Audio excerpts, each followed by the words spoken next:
And as a reminder, it's great that we're all in the Zoom room and we can see each other, but just keep yourself on mute until we get to the Q&A portion. You're welcome to use the chat throughout, and it's always really fun to see where everybody is in the world. So if you want to say hi in the chat and where you're tuning in from, I'd love to hear from you there. There are some available spots in the last session of our series today.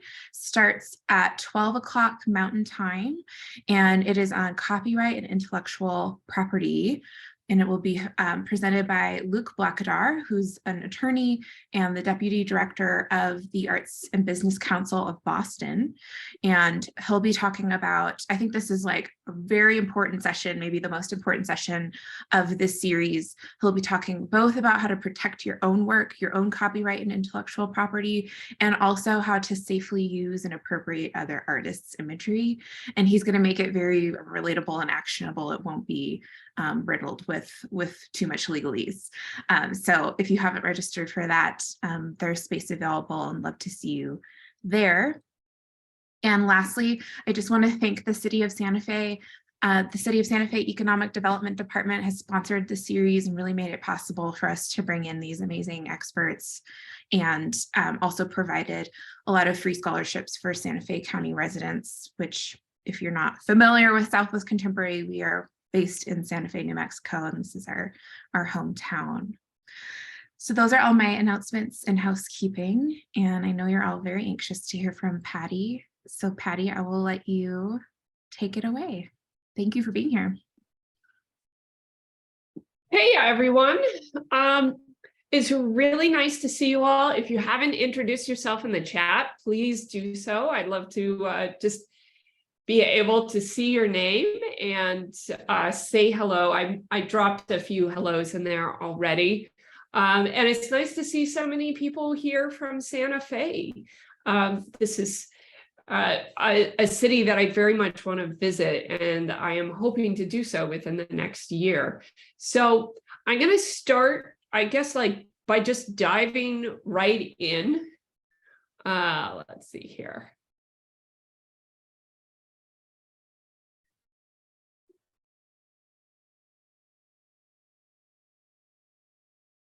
All right, well, hello.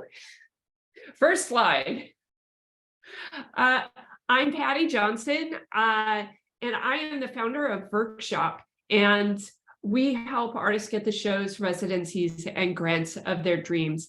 If you are not already following me on Instagram, this is my Instagram handle. This is me on TikTok, if you happen to be on TikTok.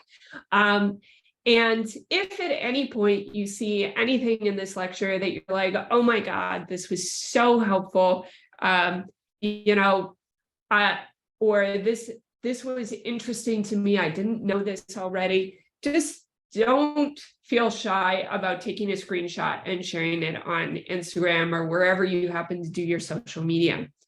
I want to begin by asking, what are your biggest challenges when it comes to finding galleries? And you can just put that in the chat.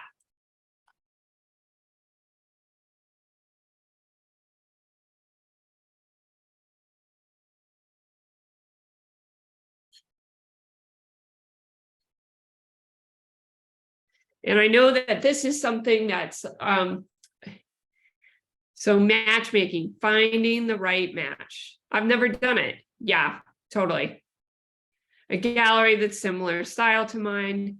How do you approach make a connection? I'm awkward, moved to New Mexico right now before the pandemic hit, and I don't know anyone. Yeah, never done it.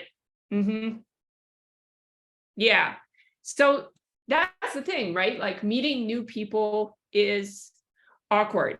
And Kate is saying that most of the galleries, her galleries mostly contacted her, which is also a common thing. Now,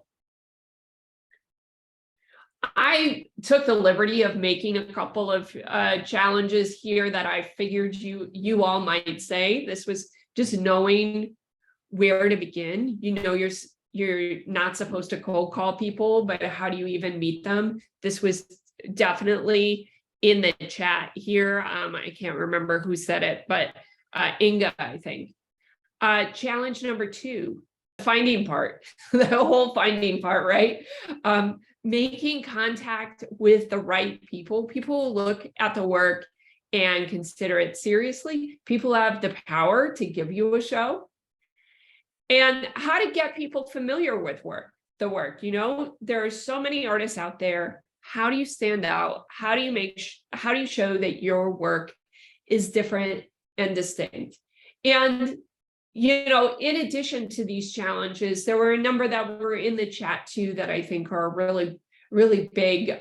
Certainly it's not just finding any gallery and connecting to them, right? It's finding the right ones, people that have a similar sensibility to you, people who get what you make, and people who you feel like you can talk with easily. You know, so how would being able to produce a clear roadmap to gallery connections impact your career? Just let me know in the chat here.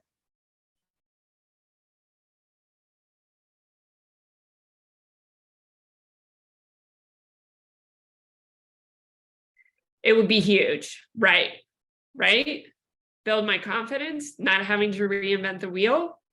Absolutely. Like all of those things, it would make a big difference. More time for art. That is exactly true, right? Like challenges to continue to grow, focus, help me expand to other locations. Absolutely, all of those things. So in this talk, this is what you're gonna learn. You're gonna learn the 3 keys to creating a successful roadmap for building gallery connections. You're gonna actually get email templates to help you cast letters to people who can give you shows. And there's a couple other things too that we're gonna go over, but those are the main things. And if you have any questions along the way, just let me know. And I guess the other thing is that I just want to say, like, I'm going to go over some sort of like fundamentals at first. For some of you, you may know this already. That's fine. It's always good to just like revisit this stuff so that we're sort of familiar with what the basic mechanisms are. And for some of you, this will just be clarifying, right? So the first key is to just have perspective and to understand the perspective of the gallerist. So commercial galleries sell through direct means, so meaning fairs, solo shows, group exhibitions, online viewing rooms, direct outreach, and they also sell through indirect means, right? Like supporting museum shows, initiating relationships with curators and institutions, creating press opportunities, providing production support, giving administration support, backing or printing books and publications. As an artist, you're going to want both direct and indirect support for your career, because you will have been doing a lot of this stuff on your own, right? You're launching your own shows if you don't have representation, or finding them, like you're doing art fairs. Maybe you're doing something like with Spring Break, you're building your own publications. You will likely continue doing a lot of this, but some of it you can't do on your own. And that's why gallery representation is so important. And it's really difficult to get institutional support without the support of a gallery helping you with that. So when you have gallery representation, you gain the support of the gallerist and their staff, which is often between 3 to 5 people. And that's not a lot of people, right? Like it can, however, represent vastly more support than working on your own. Now, one thing I just want to mention here is that commercial galleries do not charge for shows. Companies that charge for shows are tenants seeking, or they're not tenants, they're landlords. They're landlords seeking or I guess they are tenants seeking subletters, right? They have no incentive to sell or promote your show. And one of the reasons I mention this is that I feel like there's been a bunch of kind of gray area that's cropped up in the last couple of years of people who are claiming to represent artists in fairs, but then you have to pay to go to the fair, that sort of thing. And that is not a model that I recommend. I think it's really important if you're represented by someone that they are doing a lot more work than just the solicitation of other artists that you will show with and the collection of their fees. So the commercial gallery perspective is something that I want to look at next. So the job of the gallerist is to sell enough art that they can pay themselves along with their artists and their expenses, along with raising enough money that they have at least 3 months of expenses in reserve. So that's just a sort of standard business thing. And since the cost of doing business is high and the profit margins are very thin, most get into the business because they have a passion for art. Here we are. Now, unless you're already rich, becoming a gallerist isn't something you do because you think you're going to get rich. Most artists, like most gallerists, they make a living, but are they making like a ton of money? No. So their focus on commerce doesn't diminish that passion that they have, but due to the demands of the business, they're going to be most concerned with where they can find buyers for your work. So you need to expect to have conversations about the saleability of your work, because that's their main, like if they don't sell your work, they can't pay their rent and they can't pay themselves. So that doesn't mean that they aren't interested in the intellectual content of the work.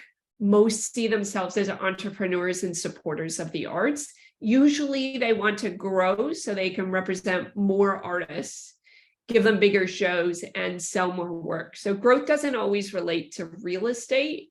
It can refer to publications, for example, and staff. So those are sort of less tangible outputs that would represent growth, and growth for you too as an artist, that if you were represented by them, getting a lot of artists that sort of up level where they are may up level to a gallery that can give them a catalog. Most gallerists, dealers, they work under a larger gallery before making a decision to open their own spaces, and many have a background in business and or art history. This is something that for those of you who are sort of interested in, like, I think the larger history, I would say in the 1990s, this was not the case. There was a lot more kind of DIY like art spaces that were not quite as professionalized. And so when the and in the 80s, right? So when the recession hit in the early 90s, a lot of those businesses went out of business because they hadn't fully professionalized. So they weren't really in a position to kind of weather out those storms. Whereas now we are looking at a world that's a little bit more professionalized. So I think the second key is research. When you're looking for a gallery, there's a lot of research that needs to be done. So we want to talk here about how to find gallery owners that are looking for artists like you. And I know that this is a problem because you've identified that this is a challenge. So galleries make money by selling art. And it is true that almost no gallery lists that they are looking for new artists. So that's a challenge, right? Another challenge is that most galleries will tell you that they're not looking for new artists. But the fact is that galleries are always looking for more ways to make money. So if they think that your work is commercially viable, they will make the money, they'll find space in the roster, right? So that is one thing I think to just know about how a gallery operates and like what is behind some of the decisions and how they get made. So you want to use the research tools that work best for you to learn about galleries. And the best approach to research is the one that you will do. So for example, I'm going to give you an example of how I do research and how I do networking. So I connect to people using Instagram, Twitter, and IRL chat. And I think Twitter is, I don't know, it'll last like 2 days or something, and we'll see how long that continues. But I go to see galleries at least twice a month, and when possible, once a week. And I go on days when I know that I'll be able to talk to people. So sometimes I'm going to openings, but not always, right? Like I know that sometimes it's better to go during a weekday when I can have an actual conversation. I also spend about an hour a day on Instagram and about 20 minutes a day on Twitter. So I spend really about 7 hours a week just learning about what's being shown and connecting to people. And that's not including any of the meetings that I have with artists and gallerists and curators. And it's also not including what I do when I also seek out work at art fairs and like events to make sure that I travel. So for example, I am giving a talk at NADA. That's not because NADA thought I was so great. It's because I pitched them. I wanted to do something there. And I knew it was important for me to go to that fair so that I could kind of just be aware of the scene, who's showing where. And so that's what I did to make sure that I got there. I don't spend that much time browsing Artsy or searching the web for galleries because it's not a method that works for me. It does work for some people. Some people really like to dig in and do all sorts of research online. I find that I don't find anything that anybody could find what I find. So, my method is always to just talk to people directly because it works better for me. So to grow your network, you should spend 3 to 5 hours per week working on it. So this is Sunny Gallery. This is one of the reasons I put this slide here. This is a New York-based gallery, but it's relatively new. But this gallery has an about page. This is actually kind of unusual, but you want to try to learn the gallery's focus to determine a fit. So you can look at the work and the CV to learn about the stable, what kind of work they represent.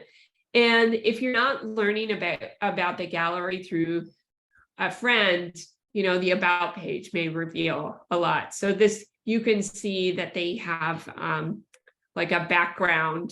One is a painter, another is a curator and bookbinder. So you can see that.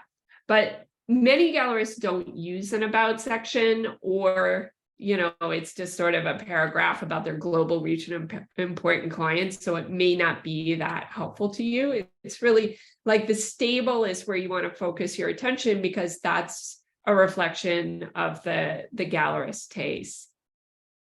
So what you want to look for when you're researching galleries is do they highlight overlooked artists? So James Fuentes in New York is a good example of that. Age doesn't matter, right? These are galleries that often work with people who've had a career, dropped off the map for 30 years, and then are making a comeback, right? So where do you fit in there? Do they highlight emerging artists? So this is Sunny Gallery. That's why, they had a first solo show, right? And you'd see that in a press release, like, this is so-and-so's first solo show.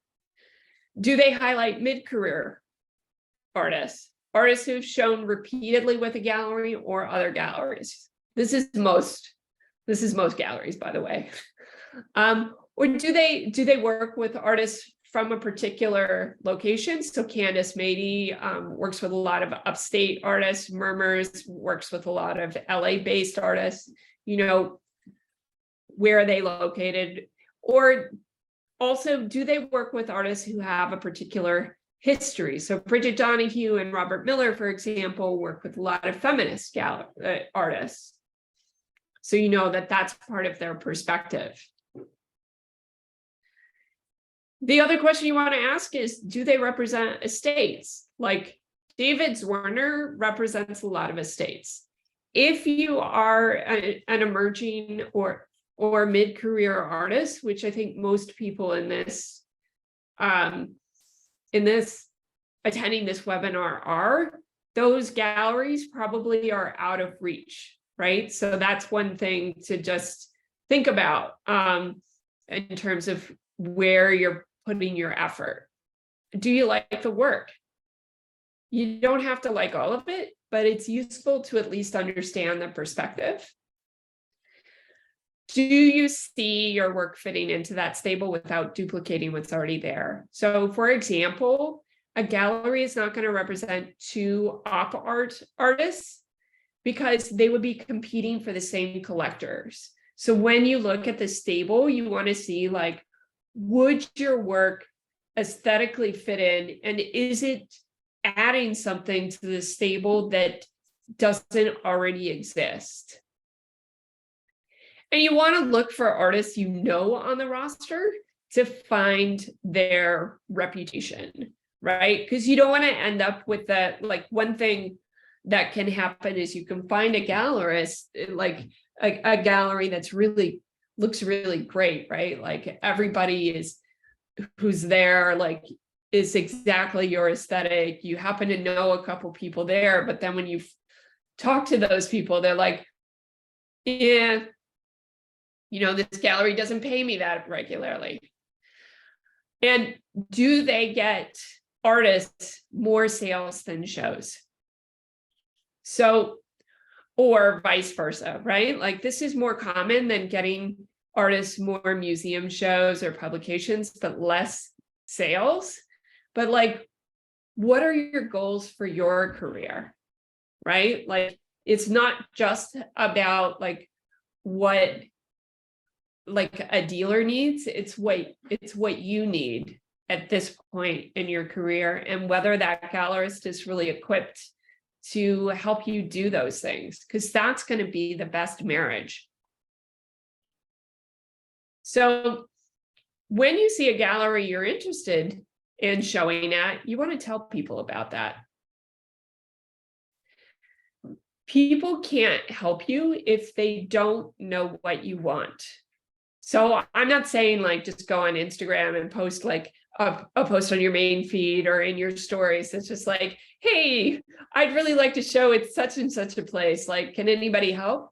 But I am saying, like, talk to the people and mention that this is a gallery that really interests you. So this is an example of what I like to call an exploratory email, and this is part of the initial research, right? This is tara@myfriend.com. This is the imaginary person that you would be writing. I've been looking at A or X gallery, and I feel like they might be a good fit for my work. And you want to explain why here. I'm trying to find out a little more about the gallery and if it makes sense for someone to make an introduction for me. I'm not sure if this is you or someone else. Could you point me in the right direction? Right? So this is like an easy, casual email that's just asking a simple question. You want to find out what you don't know before you send any emails, before you spend any time on this gallery, right? Like, you want to find out This is how you find out whether they're a match for you before you even talk to them. Who is the owner and what are they like? What are studio visits like? How is business? Are they paying artists? Have they had a setback or win recently? All of these things are really useful. And you want to make sure that you've done enough research to know who to send the email to, because sometimes the person with like the most prestigious title is not going to look at your message. But conversely, sometimes you could be DMing with an intern over Instagram who may not have much power, right?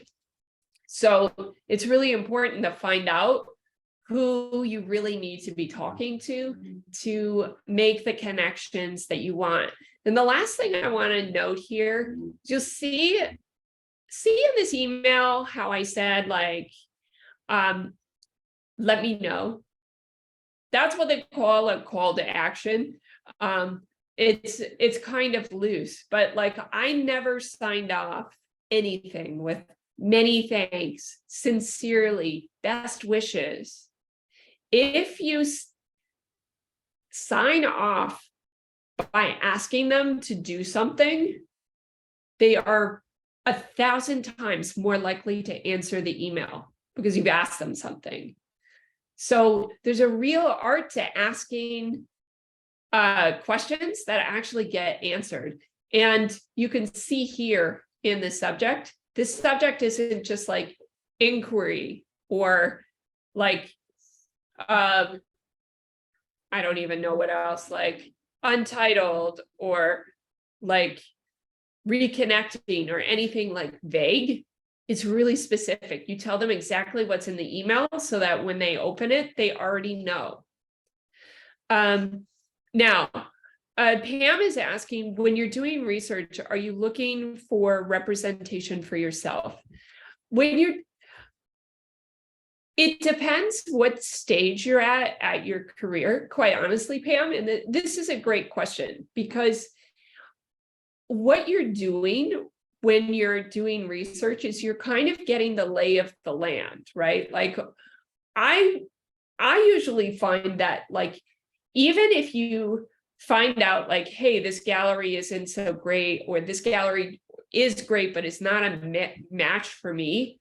One of the things you're doing is you're gathering information for yourself that makes you more valuable as a connection to other people, right? The more you know about your field, the more useful you can be. So if you happen to know a gallerist that's not a fit for you for whatever reason, but the gallerist says, like, do you know anybody who's good at X?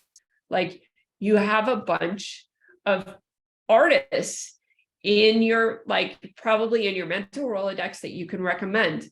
And if an artist is saying, like, I'm really interested in this gallery, but what do you think? And you don't have direct experience, but you have like some connections and you've heard X or Y, that makes you more valuable, right? So it's not always just about representation. And representation, I just want to be like really clear about this, because I think that there is often the hope that representation, like once you start working on it, will just materialize maybe within like 6 months or something like that. I think that realistically, it takes a couple of years. And that's not something that anybody wants to hear. But like, I want to just be like really upfront and honest with you, because like, basically what has to happen is you have to have a show with the gallery before they even think about representing you, right? Because they have to know, they're going to want to know about your commercial viability for their collectors. And so that's going to take, sometimes it'll take about a year to secure the first show. That might be a group show, then you graduate to a 2-person show, then you have a full solo show, right? That's 2 years just doing that. And that could be 3 years, right? So the timeline, You're always playing the long game here.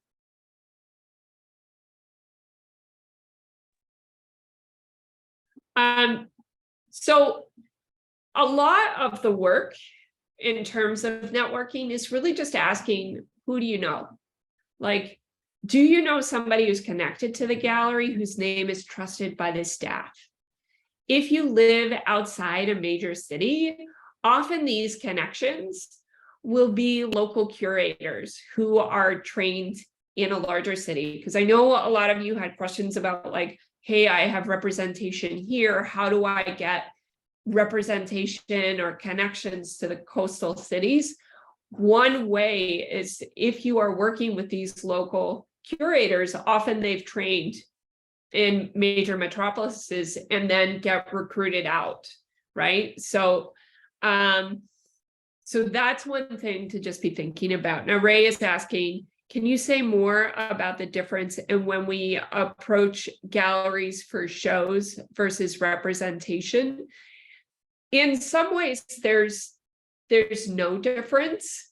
Now, that's going to sound really weird, but like, if you are at the beginning stages of a relationship with someone, you're not asking for anything immediately beyond a studio visit, right? Like, so the goal is to simply get a studio visit, and we're going to talk about that in a minute, but like those asks, in a lot of ways, they're not really asks, they're conversations that lead to asks, but I think they're more like conversations that are like, we could do this, we could do that, that sort of thing. Because if you're asking for something, it's going to feel weird. So, and I'm going to talk to you about like the strategies for that too. So, just for this though, would that person consider writing a short message on your behalf, letting the gallery owner know that you'll be reaching out, connecting you directly with the owner, right? These are sort of scary things to ask for, but they're really not big asks. And you will find that you will have some friends who are artists that are more generous than others. And in my opinion, it is always beneficial to err on the side of generosity whenever you can, if you can make a connection, why not? Like, and it makes sense, right? And the fourth version of this is just letting you use their name in a cold email.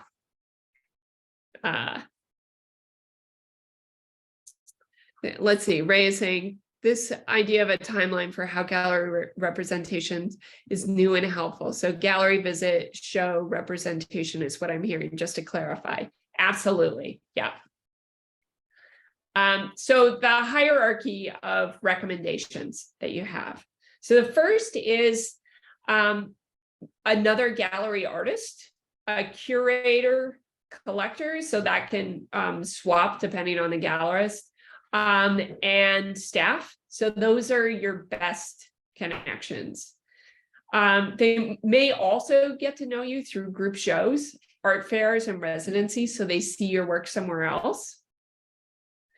And sometimes a gallery closure represents an opportunity for artists, not all the time, but many artists will, or many gallery owners won't poach. This is what's referred to as taking an artist from another gallery. Many galleries will poach, so there's that. But the galleries who won't, they'll only seek out unattached artists or ones that they know are unhappy in their current situation. So when that's the case, like, this can be an opportunity for you to jump elsewhere. So in short, anything that might be relevant to you and a potential relationship you want to know. So once you have that information, an email that would have once been considered cold, meaning you don't know anything about them and will have to rely only on your work, will suddenly be warm. And warm emails are a lot less nerve-wracking to send, so we want to send more of those.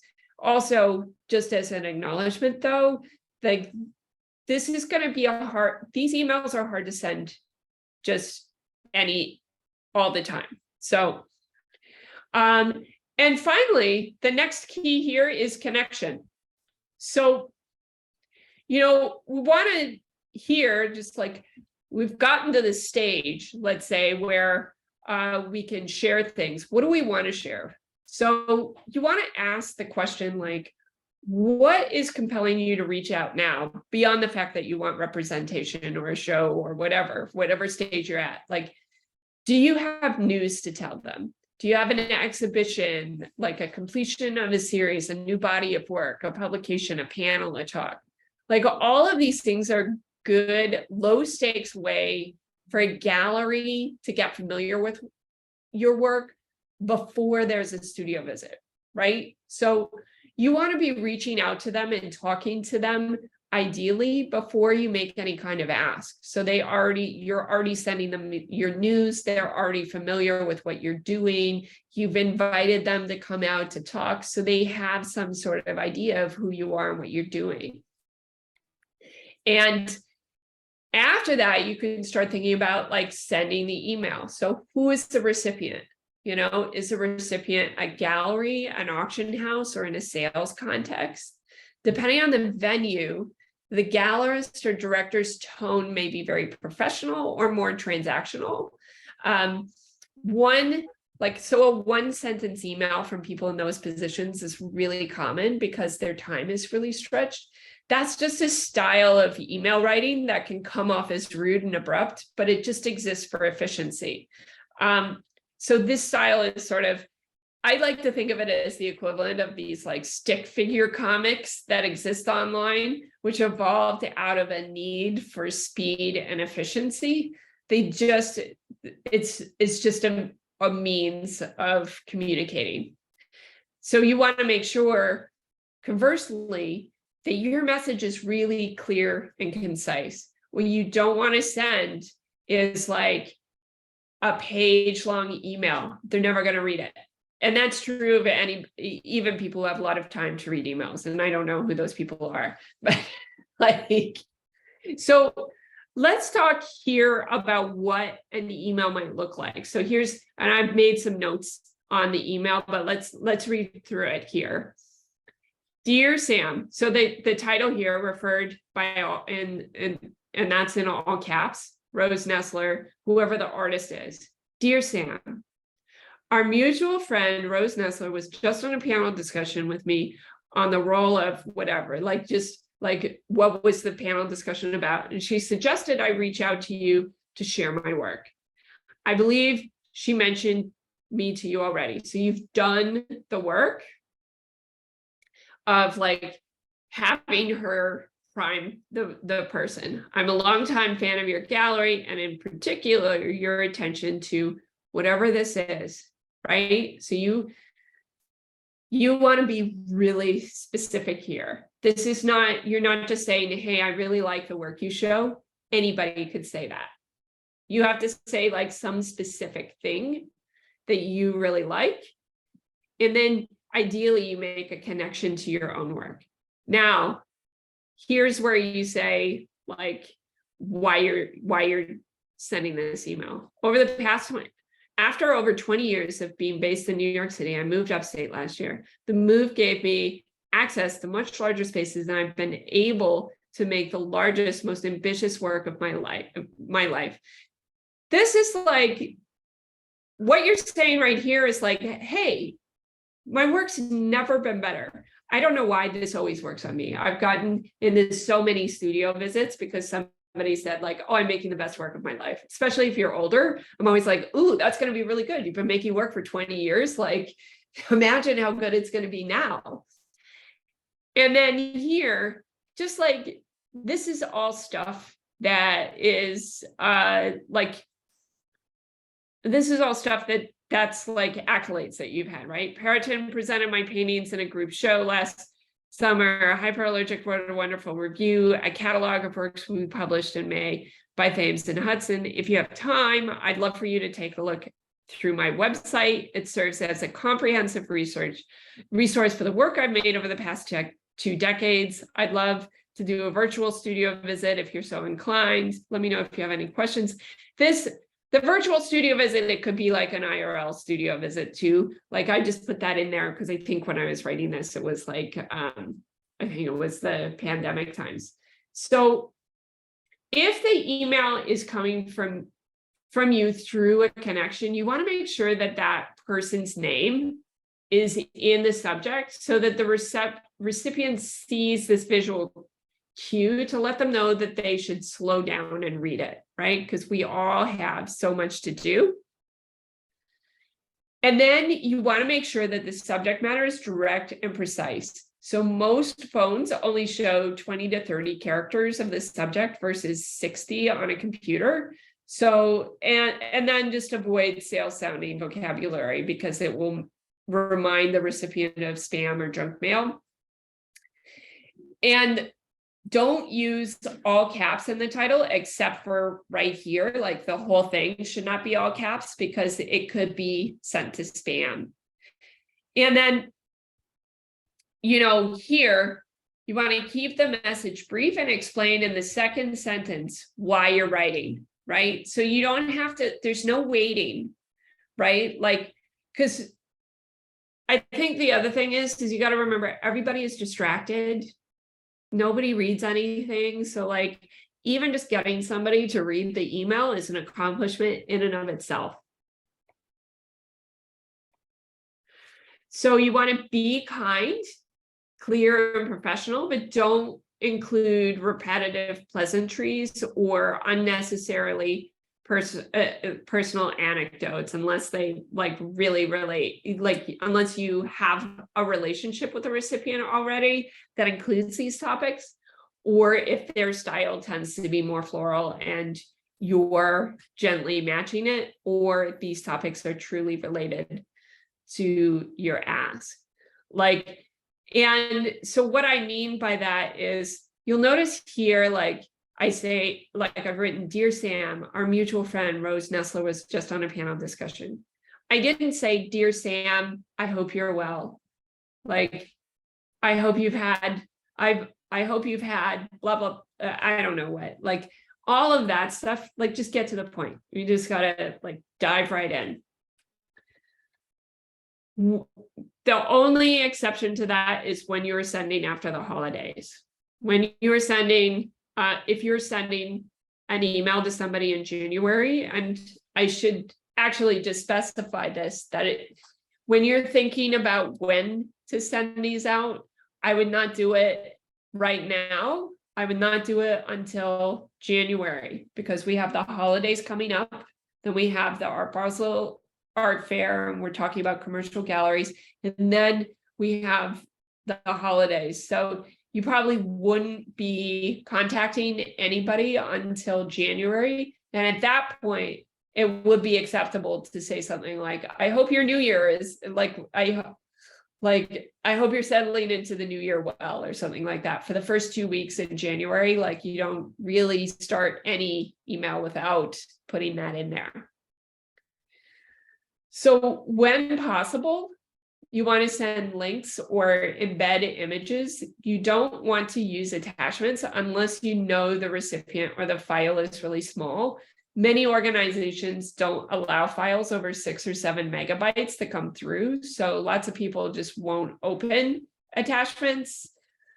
Also, that's the thing. Lots of people won't open attachments if they don't know who the person is. And I also recommend sending a message during traditional business hours. Don't send at 11 p.m. or something like that. On Gmail, there is, which I'm assuming most of us use, there's a schedule send feature. And you can see right here, see this little arrow here? If you just tap down on that, you can, it'll give you the ability to schedule sends. So if you are writing these emails late at night, which we all do, like, just schedule it and it'll go out. And then also just know that not hearing from someone within 2 weeks is very common. So don't take that personally. Cold call emails. So these are always going to feel awkward. There's no right way to do this. Now, this is a very similar email. You'll notice this says introduction, virtual studio visit / connections, right? So dear Galler's name, I hope this email finds you well. I'd actually get rid of this now that I'm thinking about it. Just like I'm writing because your show X relates to my body of work, which I've been working on for several years. My work explores whatever XYZ thing is, which I see in this show, like in these ways. I wanted to introduce myself to see if you're currently doing studio visits with artists. Now, this is where you like a little, to give a bit of background on my work. I've been practicing for over 2 decades. I teach here, and then this is actually the same as what we saw in the previous email. Periton recently showed my work. My website highlights this, plus what I've made over the last 20 years. Anyway, I can do virtual studio visits or IRL. Like, let me know if there's time in your schedule to make this happen. Okay. Now, with these, you have to expect that not many people will respond to them. So what you're doing with them is you're customizing them. But like, I would say that maybe only, you might get like a 10, somewhere between a 2 to 10% return rate on these emails. But what you're doing here is you want to demonstrate that you know a lot about them and understand that the fit that you're asking for. Cold emails work best when the fit is good for everyone involved. So you don't want to force a connection that's not there. And I want to say also that cold emails, like, nobody ever says like, hey, like a cold email, like a cold email is a good thing to do. But like cold emails work when you've done the research. Like I collaborated with John Baldessari on an essay, and that's because I sent him a cold email. I found the right person to email. Like I had all of, like, I knew what I wanted him to do. So I wasn't asking, like, I knew exactly what I was asking for, but like, that was a direct result of sending a cold email. So if the connection is real and you know that a person could conceivably be interested in, like, in the opportunity, then you can send it. I mean, also, like, I didn't know Lauren before she talked to me, right? So that was a cold email. So scheduling emails, you want to nail down a time and send them a calendar invite and ask them what they want to see if that's not already apparent. Oh, and the one other thing I wanted to mention about this here you're asking for a studio visit. It is also possible if you know someone, like you kind of already know them, but you haven't had a studio visit, you can ask them for a kind of in-between stage. You can ask them for like a low-key coffee. You don't have to call it a low-key coffee, right? But you can just say, hey, you want to go out for coffee? I'm in the area. And then you can like show them a few things on your phone or something. And then that's like, it's kind of like low commitment for the gallerist. And, they're going to want to get coffee at some point anyway. So that's another way of just getting that cat. But yeah, so you want to nail a time. You want to nail a time down for them and send them a calendar invite. I always like to make sure, because like the calendar invite, like they have to actually break the calendar invite. So you want to kind of nail this down with them. And you also want to ask them what they want to see if that's not already apparent. Like the most common question I field from artists who have secured a studio visit with a gallery is what to show them. But the gallerist is usually the best person to ask. You're not bothering them by asking this. You're getting the information to make the studio visit more efficient and useful to them. So like just as a general rule of thumb though, like don't overwhelm. You don't want like everything in your studio. You want like a selection of work, like what will fit on a wall, and then have additional work ready if they want to see it. So if you are offered a studio visit with a gallery owner and their staff, here's what to expect. They will do a visit with a work in person to get a sense of what you're like as a person, but they're also looking at the sales possibilities within your work. So initial meetings, like I said earlier, can take place at the gallery or over coffee, but usually the owner is going to want to come to your studio at some point. Most visits with a gallery owner last between 20 and 45 minutes. So they're not like a curator visit often runs a little longer. Often with travel, this person is taking up to 2 hours of his or her day to visit the studio. So like, just don't take offense if the visit is short. It doesn't necessarily mean anything.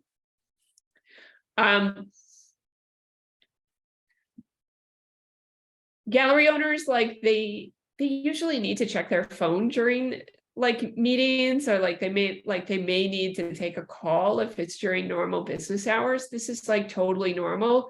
It doesn't mean that they're not interested. It just means that they're running a small business with a lot of demands on their time. So just like in terms of setting expectations, I want to make sure that you all know. And if it's not apparent and it makes sense within the context of the work, like ask them what they are interested in seeing before the visit. So we talked about that a little earlier. And don't assume that they know about the work unless they have said so. Most people want to learn about the work by actually seeing it in person, like not on a screen. So the visit may be a fact-finding visit, and it's not about them not doing their research, right? It doesn't mean that they're not interested. The visit itself shows that there is interest. And you want to know your pricing. So gallerists are going to ask about that. So you want to either share the price with them, or if you have a gallery or another person working on your behalf, you can say something like, the gallery always deals with the pricing and I'm happy to give you the details. Just make sure that you have an answer for this question. And if there are certain works that you'd never sell, don't show them that art. Because like what can happen is if they get attached to a particular work that's not for sale, it could damage your chances with other works.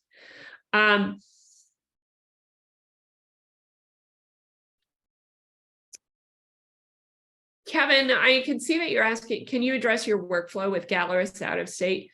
I'm going to come back to that just because I'm going to need you to unmute and clarify that question a little bit. And I want to spend a little bit more time with that. So you don't want to take offense to questions that seem basic, like color, sizes, compositions. Some people may be engaged with your work because of like a gut reaction of joy or pleasure, and others like may be at your studio for an in-depth discussion on the intellectual references of the work. Like everybody engages differently, and you always just want to assume good intent. But also remember that not everyone is a good fit. If they ask questions that demonstrate a fundamental disconnect with your values, or ask you to change your work, like those are red flags and you don't have to show with them. So there's the studio visit follow-up.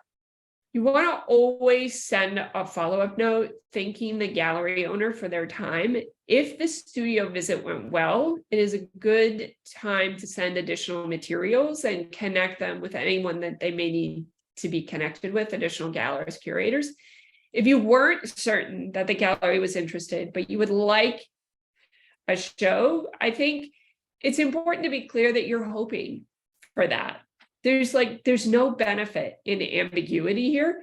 Now, the phrasing for this is always going to look different, but the email is not like, so I'm really looking for a show. Can you give that to me? If you want to soften that, and the way to do that might be something to the effect of like, as you know, I'm looking for show opportunities. So if there's a possibility of that, I would, love to hear from you about that, right? So you can get that information.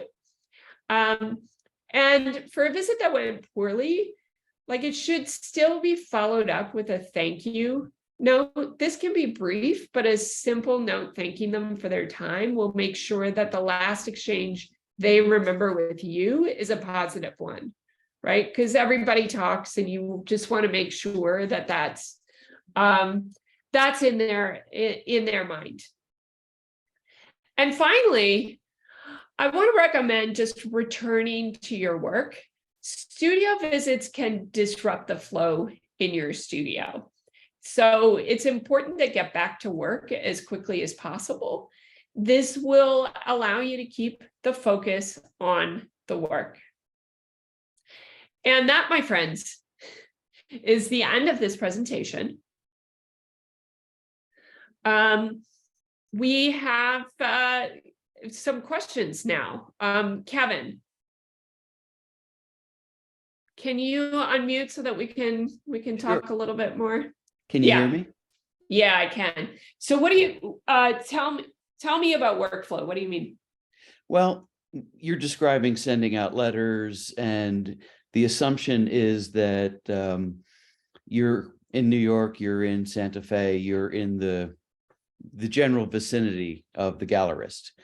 At this stage, I'd like to be able to reach out of the New Mexico confines. And I'm originally from New York, Philadelphia, East Coast sort of thing. And I'd like to be able to go back to Philly in particular and reach out to gallerists. I'm a photographer, so the type of art that I do, and then reach out to people. And, it's going to be difficult for someone at 3rd and Market Streets in Philly to say, yeah, let me come out to New Mexico, I'd like to figure that out. Yeah, totally. Yeah. So, so there are a couple of things I think you can do. I mean, first of all, do you have representation?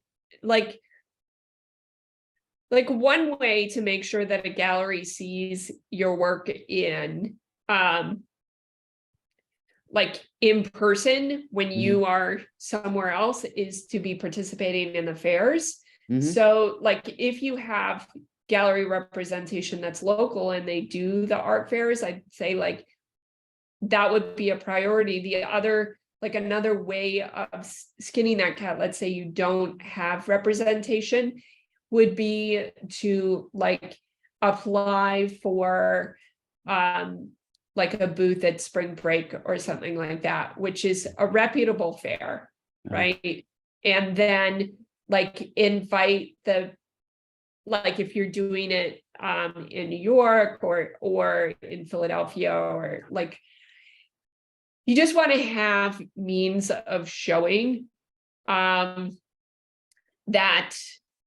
make it easy for people to connect. So that's why these bigger events are really kind of important to participate in, or at least attend. And I think that's why I gave that example early on of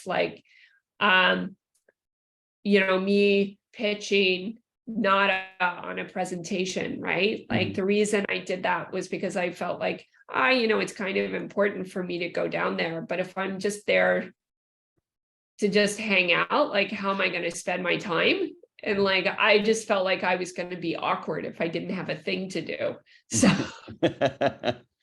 Totally. So I think that's that would be the way that I kind of that I try to think about things for you in terms of like finding ways for people to see the work. It Mhm. is people, there are people who will commit to work without having seen it in person, but usually there has to be a sales history behind it that's fairly robust. Right, right. So those are things to think about. Yeah. I was thinking of things like going to APAD in Manhattan next year, introducing myself and bringing a small body of prints and work with me. I do a lot of alternative 19th century process work.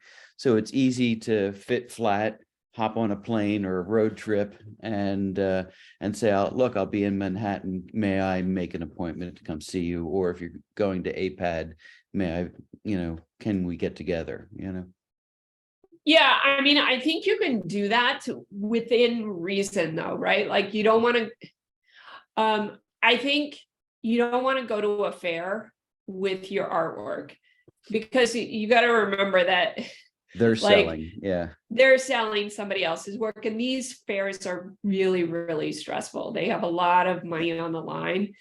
The only time the time that I think is okay to talk to a gallerist at a fair about your work, if they are there, is the last day. Mhm. And that is because by that point, they will have spent 5 days talking about the work, and they will want to talk about anything else other than that work. Dig it. Yeah. So those are just things I think to try and keep in mind in terms of like timing and, if you're setting up an appointment and you're able to carry that work there, that is great. And photography is great because you can take it on a plane. So, have I answered your questions, Kevin? Yeah, that's perfect. Thanks, Patty. I appreciate it. Okay, perfect. Okay, so Virginia, what are your recommendations for what artists should do after research and a studio visit and a thank you note with your target galleries? How do you ensure the next step happens if the visit went well? Virginia, do you want to unmute so that we can chat about this? Sure. Hi, Paddy. Hey, okay. So basically the scenario you're talking about is one that like the studio visit went well. And how do you, but like you are still in like limbo. Is that kind of the scenario you're talking about?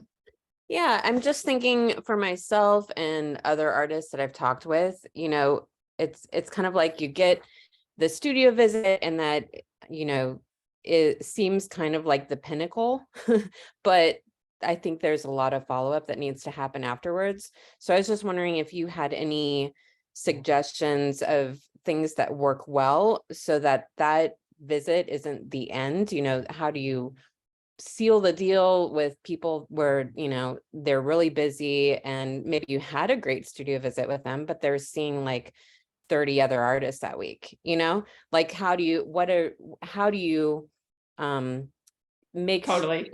keep that relationship going? Totally. Yeah. So the follow-up email, I think, is really important. And you want to do it like you have the studio visit, don't wait. Like one of the things that I see artists do a lot is they, there's a question like maybe about pricing, or they're not sure like exactly what to say. So they send an email a week later.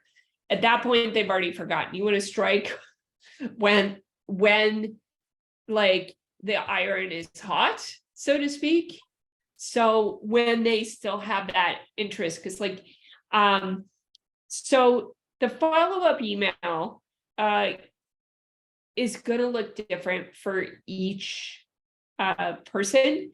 And I think the thing with gallerists is that even when they are interested in doing a show with you, often like they have to find this space in the calendar.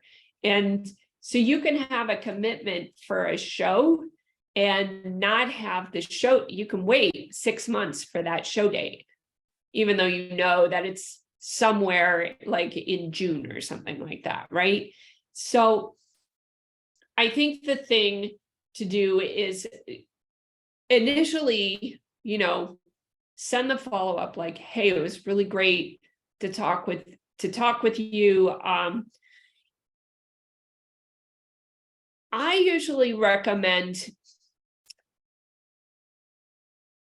so let me backtrack a little bit, because there's one strategy that I want to kind of outline for you all here, which is one of the things you want to happen is for like somebody to give you a show, right? And if you're in that like sort of weird, awkward part of the conversation where you're like, you're mentally thinking, so you're going to give me a show? like what's the opportunity here? What you can do is use the side door. Basically, you can just say, like, I'm really looking for opportunities to show my work. And, if you have any thoughts on that, I'd love to hear them. And you're not directly asking the person for a show, but that is the door for them to open to say like, oh, I'd love to show your work. Or if it's a curator, it works better for curators. If you have a curator in your studio, like they might say something like, well, we don't really have anything that makes sense, but like, I think that you would work well with this person, right? Because that's their whole job, is to understand connections. So with curators, you can just say like, do you have any thoughts on who, if this isn't you, like, do you have any thoughts on who might show me? With a gallerist, you just want to say like, hey, I'm definitely looking to show this work. So if there are any opportunities to do so, I'd love to hear about them. And that person, like, you don't have to say like, if you have opportunities, if there are opportunities, I'd love to hear about them. They know what you're talking about. It's not a mystery why they came to the studio, right? Like, this is, by the time they get to the studio, they know why they're there. But from you, from a relationship perspective, you just need to have that clarity. Now, if the studio visit, if they say like, there may be some opportunities in the future, let's keep in touch, right? So that, I think, is sort of the soft commitment that nobody likes, but is better than no commitment at all. That is where you follow up, you send them like any additional information that you might need. And then you follow up, like I would send them something in the mail. Like, and this is where your promotional materials make a big difference. So like, when you have a show and it's like it's a big deal show, you got to have a postcard for that, because those postcards are things that you're going to send to gallerists and other people who are interested in the work. So like, the more postcards you get, the more publications and things that you get that you can send to people, the better. So you're going to send them a packet, and then you're going to follow up in 3 months. Does that make sense? Yeah, that's super helpful. Thank you. Awesome. Okay. Alan is asking, is communication via email the industry standard as opposed to snail mail or text or as other extremes? Yeah, so email, everybody does things differently, I think is the short of it. Like I've definitely talked to artists who've gotten in like shows representation actually that began with DMs over Instagram. So like, and they move on from there.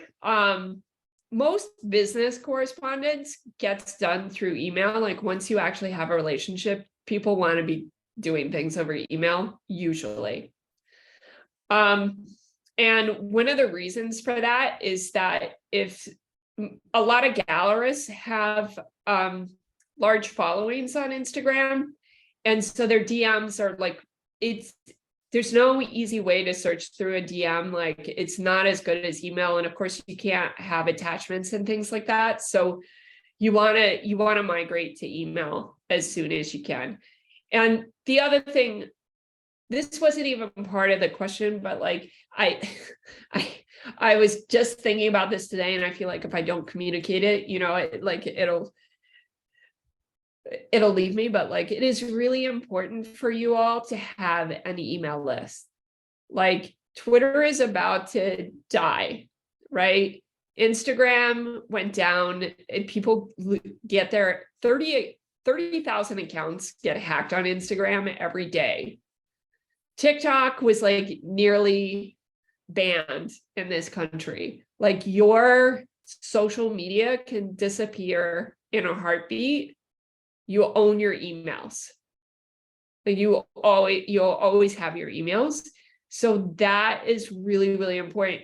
And the emails are ultimately where you're really converting your like casual conversations into things like studio visits and like business relationships. So, but like, you know, you need to have these physical materials to send people. You need to have like fluency in Instagram so that you can connect to people that way. Like what we have today is really a communication ecosystem, and it's imbalanced if you only are using one part of that ecosystem. It doesn't work properly. So I would say that like it's just important to know, like, you know how you in your studio you match the medium for your intent. Like it's the same thing with communication over like Instagram versus email versus like a physical packet. So Pam is asking, what do I think of smaller art fairs like Clio, for example? Actually, I've never been to Clio. I know that Clio exists, but I can't really offer like an informed decision about that. But you know, generally speaking, I am in favor of art fairs that support artists and are are affordable. So if you don't have representation and have a means to like sort of DIY a show through a fair, I think it's a good thing. And Pam,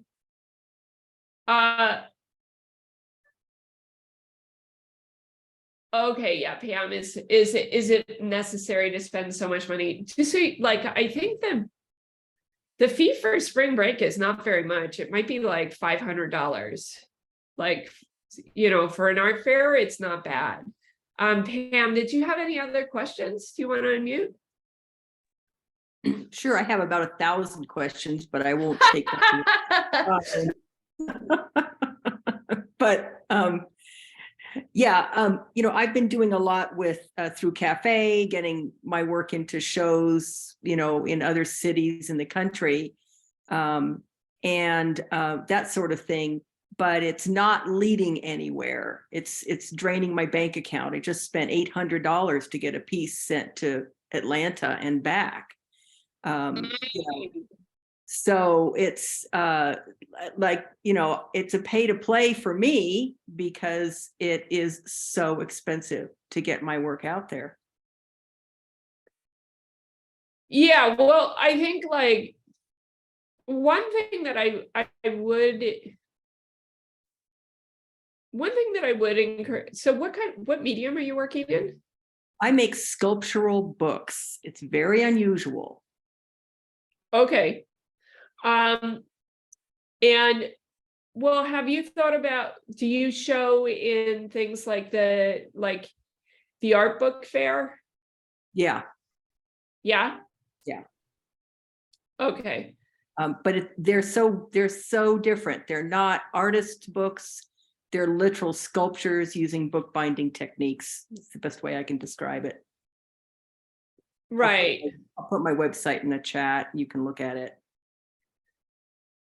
Well, I think like one thing that I guess like is not ideal is to be paying for shipping yourself. Sometimes that does have to happen, but like I think we want to get you to the point where like there's where that's not happening. And I think, you know, for a commercial gallery to pay for the shipping, they would have to know that the cost of that they would be able to recoup the cost.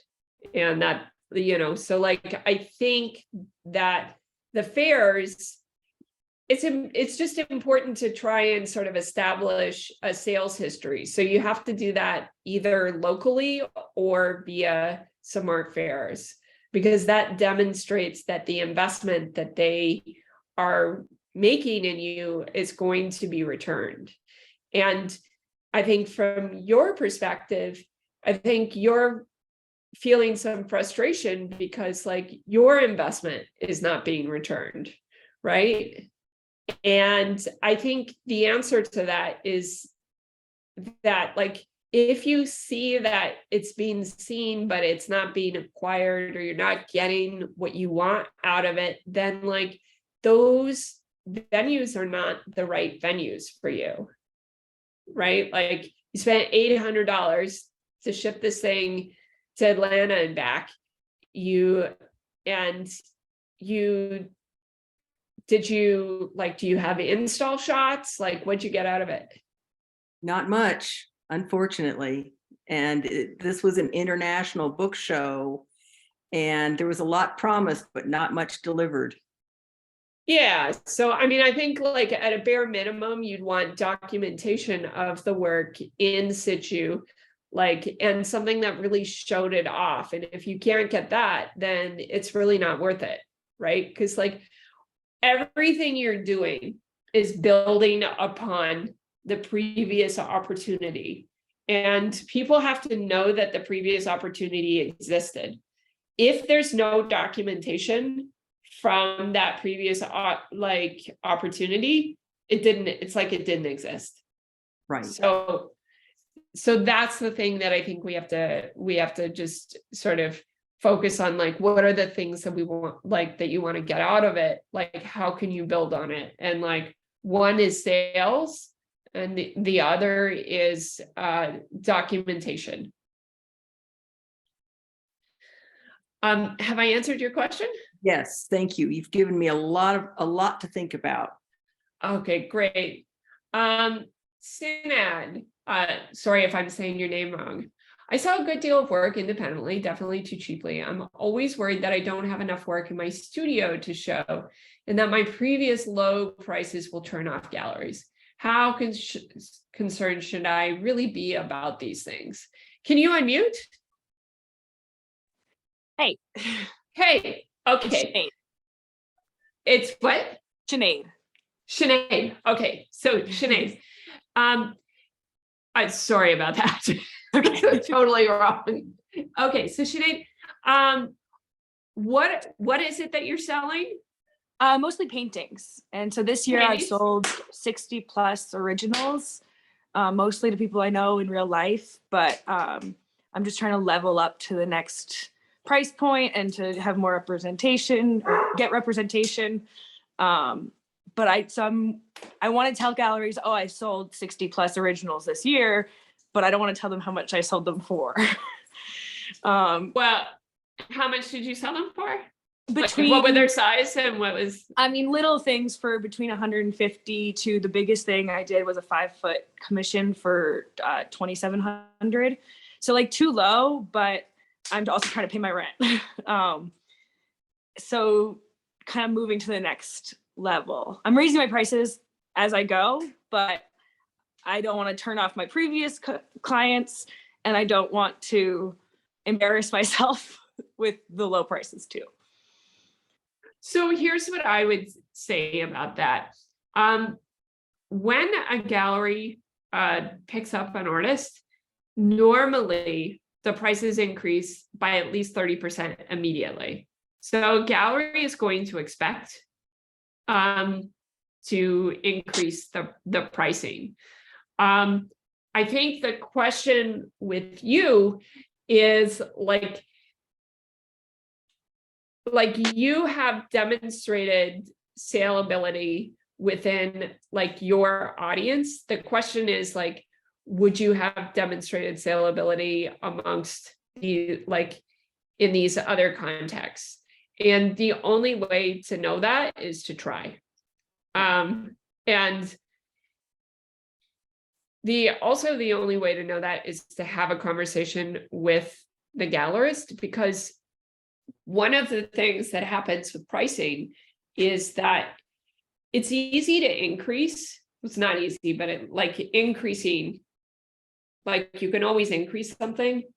Decreasing the value is really problematic, right? Because like if a collector or a purchaser of any sort has purchased your work at a certain price, and then the price goes down, then basically it's like you're stealing from that collector, right? Because you've lowered the price, but the prices in are like, I don't want to say essentially are arbitrary, but they are set by us, like it's a perceived value that we are constructing. And so we erode trust in the pricing when we decrease the price.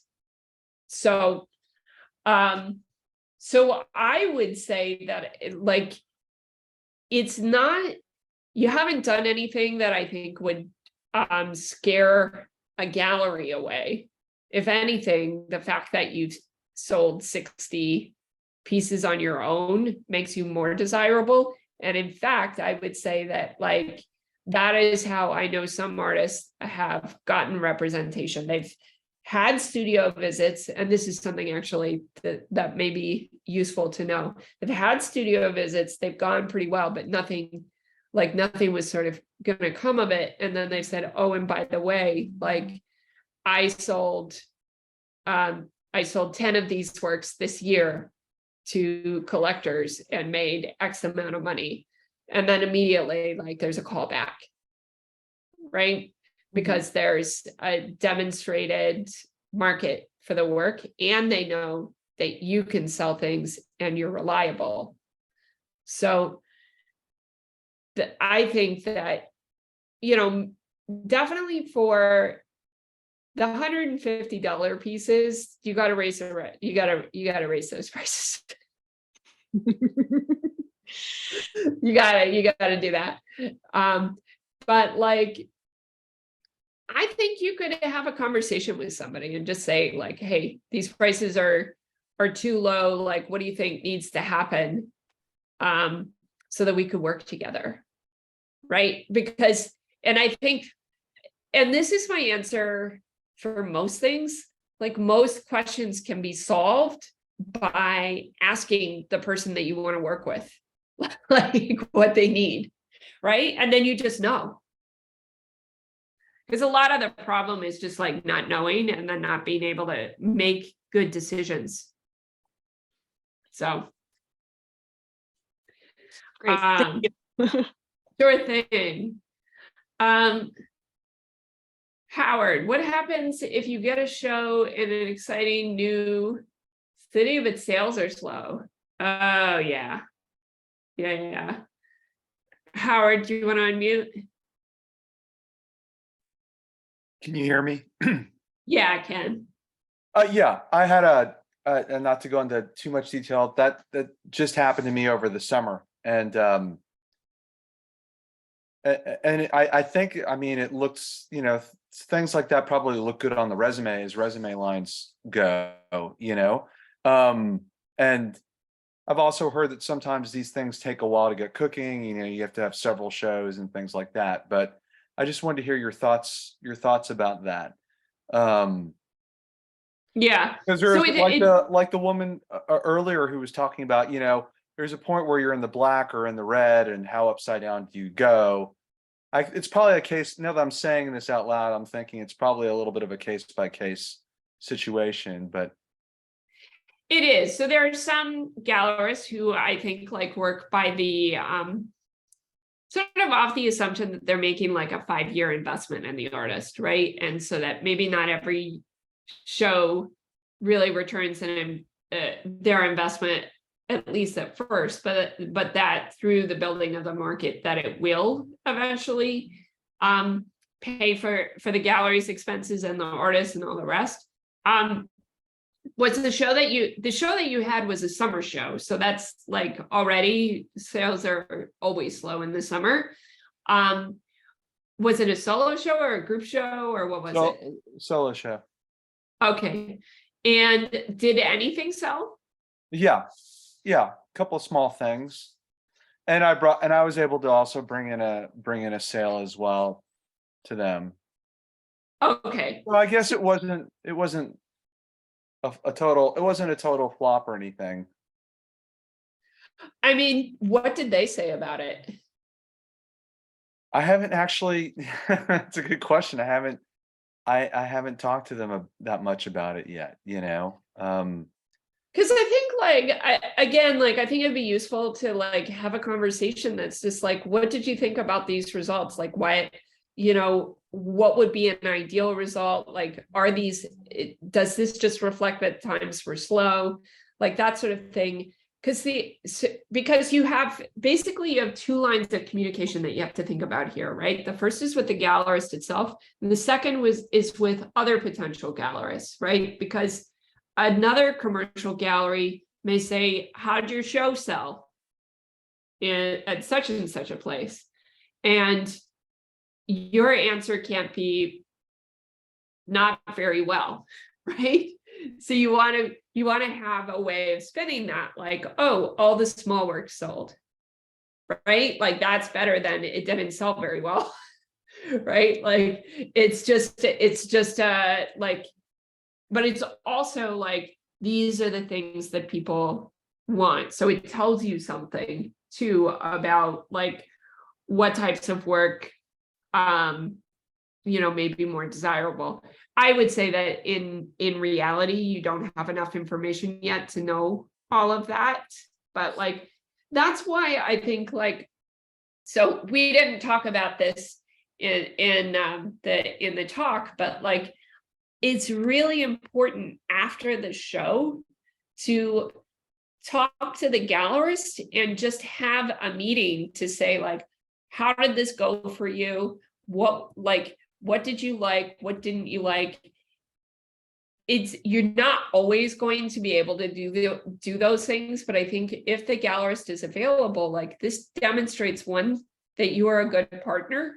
2, it gives you information that you can work off of, and 3, like, for you brought in somebody. I think that's always really desirable.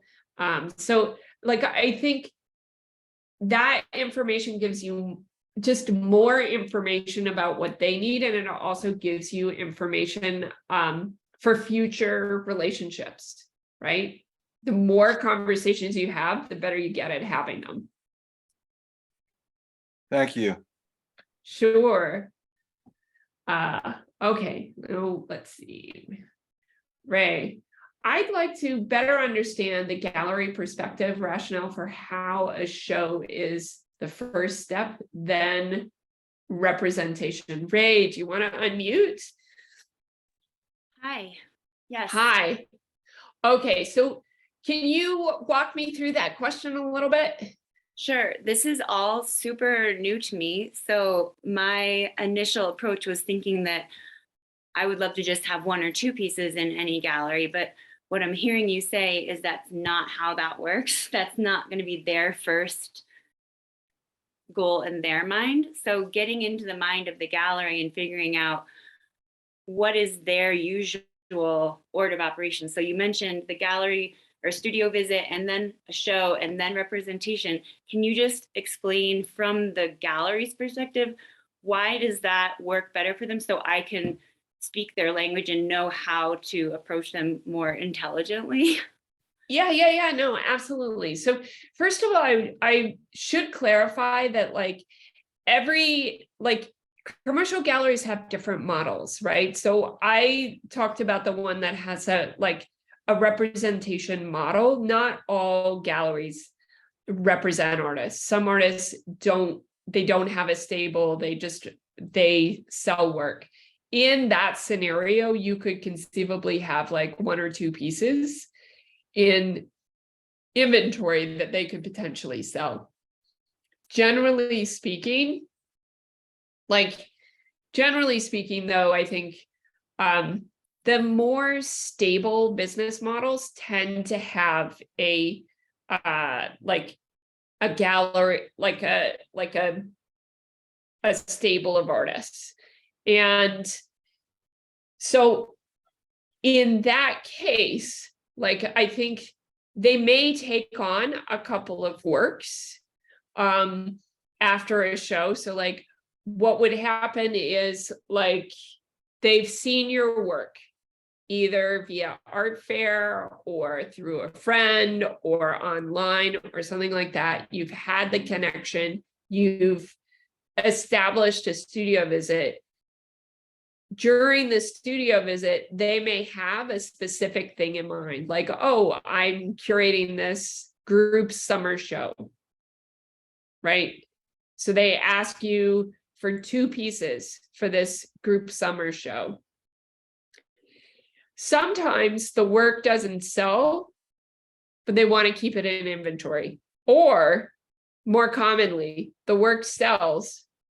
They're not ready to make a commitment, but they want some more work of yours in inventory. So you're not represented, but they have like, 1 or 2 pieces on consignment. So that's what that means. And then from there, if the work seems to be moving and there's interest, they may offer you a larger show. And it's usually after that show that you start talking about representation. And what that means is that they work on your career. So they might take you to art fairs. Often in contracts, they'll have, you can, like as an artist, you can advocate for things too, right? So like you may want to ask them to include you in like the representation period lasts 2 years, and you want to be assured that you will be taken to at least 2 art fairs and you'll have 1 solo show, right? Like that might be something that could be in the contract. And then they have your work in inventory, and beyond the solo show, they will be promoting your work and like sending it to curators and trying to, help build your career. Now, not all galleries have, some galleries are better at others. I want to say like this is sort of like I'm describing a sort of standard model. Some gallerists don't do very much for their artists, others do. So it's, but that's sort of the general kind of flow of events. Does that make sense? It does. Can you back up a little bit? I work from home, so even inviting a studio visit to me seems slightly daunting. Yeah. So do you have any tips on that? Yeah, so sometimes I've seen artists do like swaps and things like that. So like they have a friend who has a studio and they just like use that friend's studio for a visit, and that can work. If your work is small, like a visit in the home is okay, I've actually seen work been acquired by museums for artists who have had studio visits in their homes. Okay. So it's not like Unheard of. It's not unheard of, but you do want to set up a kind of professional space. Yeah, that's no problem. I just wanted to make sure it wasn't taking me out of the running at all to say it's a home, like the wording of that. I want to make sure the wording of it sounded professional and was not going to be an immediate turn off. It's not necessarily, because there's a lot of people who just like, you know, I think that the term is live workspace. Okay, So that's the term that I would use. got it. I hate Yes, to Lauren. interrupt, but we are at time. We're past time, actually. And I know there's I'm more sorry, I questions. didn't get to all the questions. Could you share how people could work with you if they're interested and how they can reach you? Yeah, absolutely. Hold on 1 second. Where is my, oh, I see here. All right.